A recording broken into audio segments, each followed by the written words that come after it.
Hey guys, it's time for another quick episode of Damien Ruins Horror Movies. My name is Damien. I am working on a full-length video, but it's summer and I live right next to the pool. And I don't know if you can hear it. You'll probably hear it at some point during this video. There's like 30 people out there yelling and screaming and splashing. So recording, I was going to do it yesterday, but there was so much chaos, I decided not to. But since this is a short one, I think you guys can handle it. I wouldn't want to put you through like 20 minutes of it.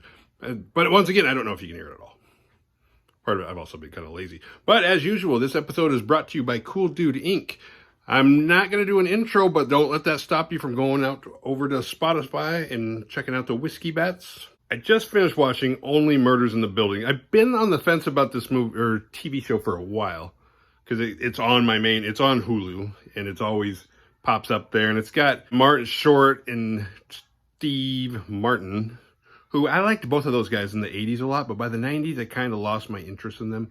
The 90s had a weird thing where people that were funny in the 80s, they kind of went serious. They went straight. Not necessarily like stand-up comedians, but people like Tom Hanks, even John Ritter to an extent. The guys that used to crack me up in the 80s, and then they wanted Academy Awards and shit.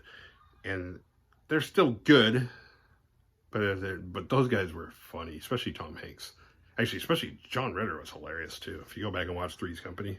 This is a murder mystery whodunit, and it's straight with, like, every cliche you could use to describe it. Not necessarily, like, the plot's not original, but if you were like, oh, this wild roller coaster, don't trust anybody, will keep you on the edge of your seat until the last time. It's kind of true. I started this yesterday. The episodes are only 30 minutes apiece, about, roughly. Some are, like, 32, some are, like, 28, whatever, but... So it was pretty quick. I watched the first 9 episodes, and then it was like I had to go to bed. It was almost 11, and I had to work today. And I was like, I got 1 episode left. And so I had to wait all day to get home and watch it, and I just finished it. And it's good, especially if murder mysteries are your kind of thing. If not, I don't know. I mean, check it out. If you don't like it by the end of the first episode, then you're not going to get into it, probably. I was pretty hooked. I was kind of doing something else, so I had to rewind. I was like, oh, okay. I don't know who they're talking about. I don't know who got killed. And Selena Gomez is in it. It's about these 3 people. They're strangers who all live in the same apartment complex. And one night there's a murder.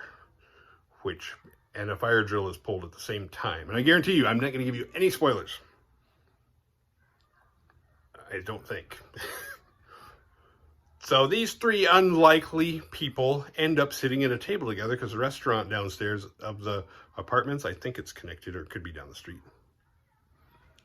It's full of people that live in the apartments. So the only table for these people to sit on is together. And they meet, and they're brought together by that, but they're also brought together by the fact that they all have one thing in common. They all 3 are huge fans of the same true crime podcast. So they listen to it together. They find out about the murder. They go upstairs and they check it out. Well, not the murder, but the death.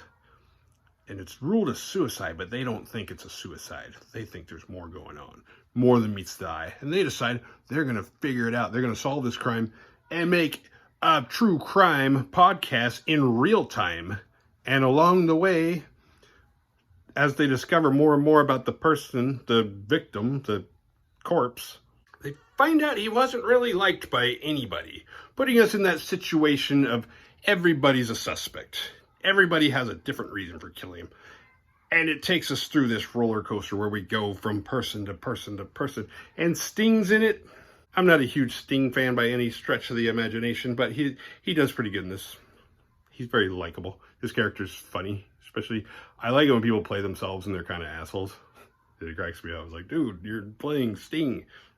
I think that's about all I have to say about this because I don't want to give anything away. I just want to say, hey, if you haven't watched it already, go check it out. It's worth watching, and it is on Hulu. And there is a season 2 that started recent enough. They're putting out episode by episode instead of the whole season 2. So I just found out that you can watch half of season 2, which sucks. It's cool because I have enough time to watch. I should have enough time to watch all 5 episodes tonight, but it sucks because after that I gotta wait.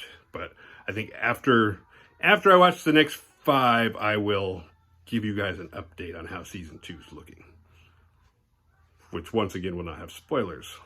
And soon, I will have a full-length video soon, and it'll be a movie, but I'm not telling which one. Ha ha ha. I will see you guys next time. And if you like my videos, don't forget to like and subscribe so you can join me every time I put one of these out, which is at least once a week. So don't forget to hit, if you do subscribe, hit that little ringer thing. That way it'll tell you like when I put content out, because I don't got a schedule. So I will see you guys real soon. Goodbye.